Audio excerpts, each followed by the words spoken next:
the last few weeks, we have been getting leaks in regard to the 15th anniversary of Ninjago, and more specifically the sets. And I'm going to be honest, I've been looking forward to actually getting revealed because I really want to purchase and review all of the 15th anniversary Ninjago sets, because simply put, I'm invested. And luckily, we have officially now had one of the sets being revealed, and it's the blacksmith shop. And this has had me beyond excited because this has confirmed to us a lot of different aspects about what the 15th anniversary is going to look like. So for this video, I'm going to do an initial impressions, my first thoughts, my first ideas in regard to the set, and what I like and what I dislike. And then when more of them are revealed down the line, I will do one final video where I talk about them all. But as of now, I want to give some first impressions. So sit back, relax, and let's talk about what Ninjago 2026 is going to be looking like. So if you haven't already seen it, for one, I'm honestly shocked. But if you haven't, here it is, the blacksmith shop. And I'm going to be honest, this looks absolutely incredible. There are so many different details and so many different aspects to this set that I actually think are going to be really cool. It'll be releasing January 1st at a price of $89.99 Great British Pounds, or I think it's about $100. I'm not entirely certain on other currencies. So if you don't use the British pound, unfortunately I don't know what to tell you on that. But it does come with 1,259 pieces. And I have seen a lot of people say that this is a bit too expensive of a price for this kind of set. They believe the set simply looks too small for what we're getting.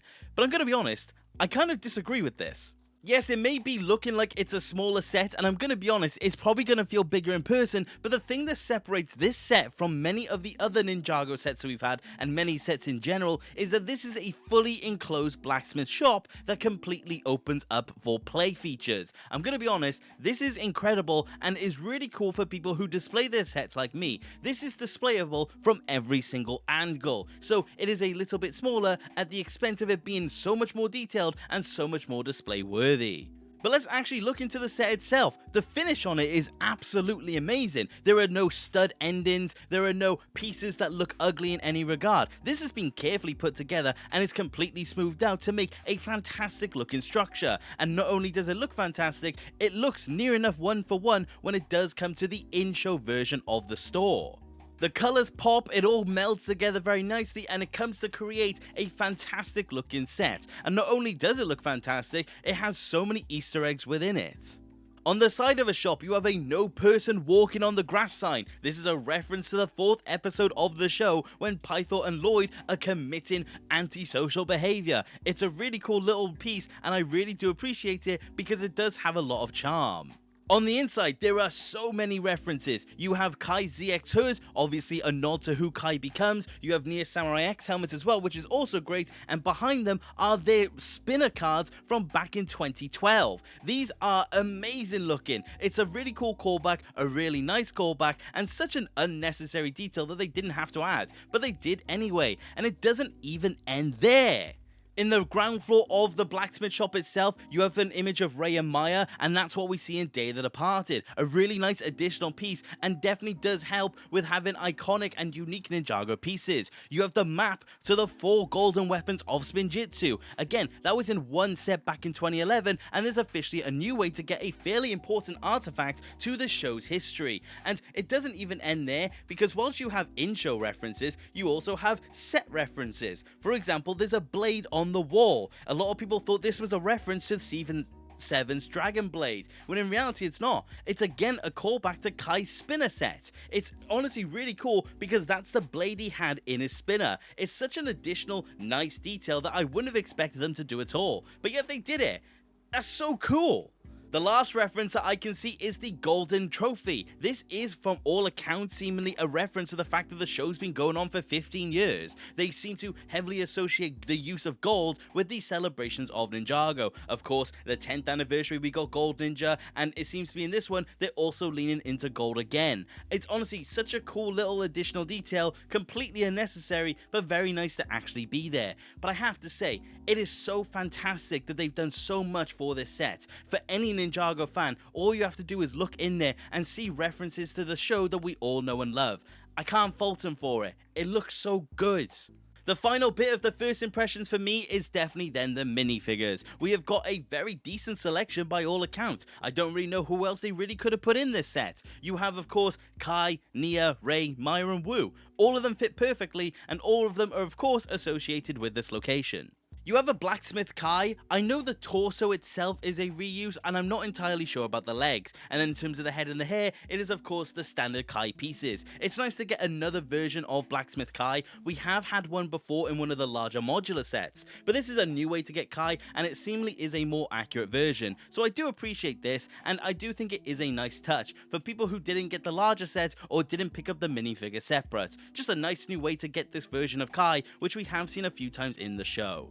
Nia is a more modernized version of her original kimono. It looks really good. I actually really appreciate how this one looks. I think there's a lot of fantastic details, and I do think it does outweigh the original version of it. You then have her regular head print that we've seen many times, and they did actually go back to the bowl cut for this set. Honestly, I'm very surprised they did that, but I am not mad at it whatsoever. It's a nice additional touch, and I definitely don't mind it.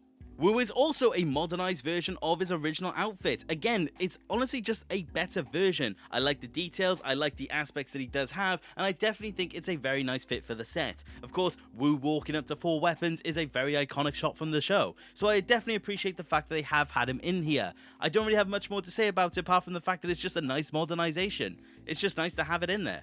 And then the last of the regular minifigures is then Rei and Maya, and these are actually their younger variants. Of course, before now we have had releases of the two of them, and it was their season 7 appearances, but this actually goes back and gives us the Serpentine War era of those versions, and honestly, they are fantastic looking. The Maya looks 1 for 1. She looks brilliant in every single regard. I can't wait to have her, especially considering what we know about what we're also getting within these new 15th anniversary sets. I will say, the Rei is a little bit there. It's the only downside for me at the set so far. I think the lack of arm printing is a bit of a shame, and I do think his head print is a little weird. It looks a little too wide for what it should be, but at the end of the day, I'm not mad because it still looks fantastic. These are two minifigures that are fantastic to actually finally have, especially these variations, and a good way for new fans to get these versions of Kai's parents. But that is not all, because there is one more addition to this set, and it is the collectible for these anniversary sets, and it is the Master of Earth or Cole's grandfather. This is again the Serpentine Wars variant. Honestly, this is so cool to finally have, and it seems to be that we're getting the original Elemental Alliance. Obviously, to pair up with Rei and Maya as well, it's a fantastic minifigure to have. We can finally have this era of the Elemental Masters. I can't wait to get all of these, because if they're as good as what this version of the Master of Earth is, I honestly think it's going to be a fantastic line to have. Overall, just a fantastic addition, and just even more incentive to actually get it. But on an overall, I have to say, this set looks absolutely amazing looking. Of course, when it's in hand, my opinion may change, but as a first impression, I am beyond impressed with what they've done here. I think every single decision they've taken is absolutely fantastic. Like I said, I understand people's complaints. I understand why the set looks too small in comparison to the price, but I really do think the value is there. I think this will be a fantastic set to display, a fantastic set if you want to play with it, and just a fantastic set in general for minifigures. I really don't have any initial worries when it does come to it, and definitely does give me a fantastic first impression of the blacksmith shop and also the 15th anniversary for the show. Things are looking good for Ninjago fans. And just like that, short and sweet. Actually, I don't know how long this video will be, but anyways, I do hope you enjoyed my first initial impressions of this set. Honestly, this has given me a lot of hope for the 15th anniversary, and I would love to know what you think of this Ninjago set. I, for one, will be picking up day 1 and expect a review of it as soon as possible. But that is about it for today, you guys, and thank you very much for watching. And if you like me talking about Ninjago news like that, please let me know, as I'm more than happy to continue to do so. And if you did enjoy it, consider subscribing to the channel. I love discussing Ninjago with more people. And also, if you want to support the channel further, you could become a channel member like the legends you see on screen. And a particular shout out to Grandmaster Sensei 28208. Thank you very much, my friend. But like I said, that is about it for today, you guys, and thank you very much for watching. Take care. Okay, bye!